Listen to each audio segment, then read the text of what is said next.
Praise the lord. బాగున్నారా? దేవుని కృప వలన ఈ విధంగా మనం ప్రతిదినం దేవుని వాక్యాన్ని ధ్యానిస్తూ ఆయన సన్నిధానంలో గడపడం దేవుడు మనకిచ్చిన గొప్ప భాగ్యం.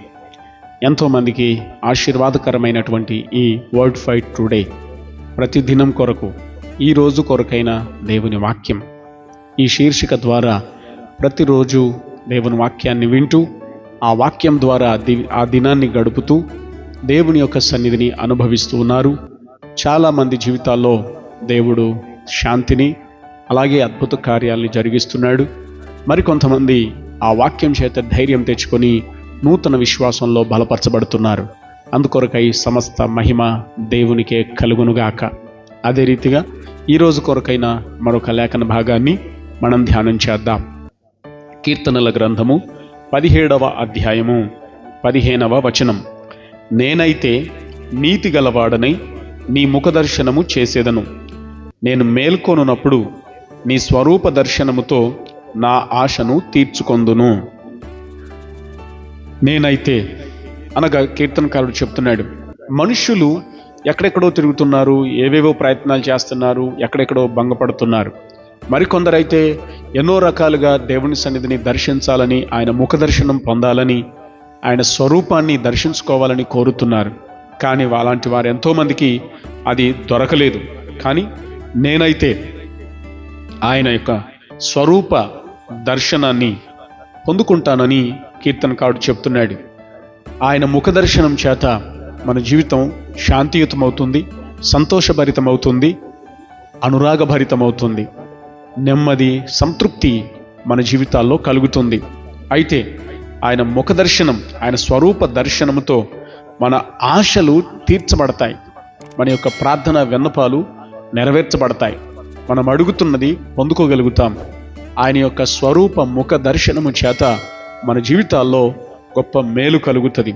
అయితే ఆయన యొక్క ముఖ దర్శనం చేయడం కోసం కీర్తనకారుడు చెప్పినట్లుగా నీతి గలవాడనై ఆయన ముఖ దర్శనము చేసేదను. నేను మేల్కొనున్నప్పుడు నీ స్వరూప దర్శనాన్ని చూస్తాను. అవును, ప్రతిరోజు అందుకనే వేకువనే నిద్ర లేవగానే దేవుని సన్నిధానంలో ఈ వాక్యం యొక్క సందర్శనం చేత మనం మన ప్రార్థనలకు జవాబులు చూస్తాం. అలాగే నీతి గలవాడనై అంటున్నాడు, అనగా మనం చేసే నీతి క్రియలు మాత్రమే కాదు, కానీ దేవుడిచ్చే విశ్వాస సంబంధమైన నీతి, వాక్యానుసారమైన నీతి, మన పాపములన్నిటినీ ప్రభు ఎదుట ఒప్పుకొని పశ్చాత్తాపముతో విడిచిపెట్టి క్రీస్తు రక్తములో కడగబడి నీతిమంతులమై ఆయన యొక్క ముఖదర్శనము చేయాలి. అప్పుడు మన యొక్క ఆశలు తీర్చబడతాయని కీర్తనకారుడు స్పష్టంగా తెలియజేస్తున్నాడు. ఆయన అనుభవాన్ని నేనైతే అని చెప్తున్నాడు. మిగిలిన వాళ్ళు ఏం చేస్తున్నారో తెలియదు, ప్రభు దర్శనం దొరుకుతుందో లేదో తెలియదు, ఒకవేళ వాళ్ళు ఎలా వెతుకుతున్నారో నాకు తెలియదు. కానీ నేనైతే నీతితో వేకువనే లేచి ఆయన ముఖ దర్శనం చేస్తున్నాను. దాన్ని బట్టే నా జీవితంలో ఆశలు తీర్చబడుతున్నాయి అని చెప్తున్నాడు. నీవు కూడా ఇలా ప్రతినిత్యం దేవుని వాక్యంతో నీ దినాన్ని ప్రారంభించి దినమంతా కూడా దేవుని సన్నిధానంలో గడుపుతూ దేవుని యొక్క వాక్య సంబంధమైనటువంటి నీతిని అనుసరిస్తూ సాగిపో. నీ జీవితంలో కూడా నీ యొక్క ఆశలు తీర్చబడి నీ ఉద్దేశాలు సఫలమై దేవుడు నీ జీవితంలో అద్భుతాలు చేస్తాడు. అందుకొరకై ఈ దినం దేవునికి నిన్ను నువ్వు అప్పగించుకోగలవా? ప్రార్థన చేస్తాను. పరిశుద్ధుడైన మా తండ్రి, నీకు వందనాలు అయ్యా. నీ ముఖ దర్శనం మాకు కావాలి. నీ స్వరూప దర్శనము చేత మా అవసరాలు తీర్చబడతాయి, మా యొక్క ఆశలు తీర్చబడతాయి, మా కోరికలు సిద్ధించబడతాయి. కనుక నీ స్వరూప దర్శనము చేత ఇదిగో మమ్మల్ని అందరినీ నింపండి.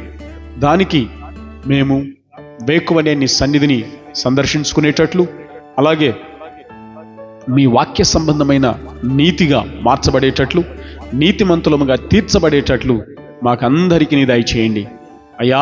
మా జన్మ కర్మ పాపములన్నిటినీ మీ కలువరి శిలువ రక్త ప్రోక్షణము చేత కడిగివేసి క్రీస్తు యేసు రక్తములో మమ్మల్ని శుద్ధులుగా చేసి మమ్మల్ని అందరినీ కూడా మీ యొక్క ముఖ దర్శనం చేత సంతృప్తి పరచండి. అటువల్ల ఈ దినం కూడా అటు మీ దర్శన భాగ్యం చేతనే మేమంతా శాంతి సమాధానముతో క్షేమముగా సంతోషంగా గడిపే కృప దయచేయండి. యేసు నామమున ప్రార్థిస్తున్నాను తండ్రి, ఆమెన్. దేవుడు మీకు తన దర్శనం అనుగ్రహించునుగాక.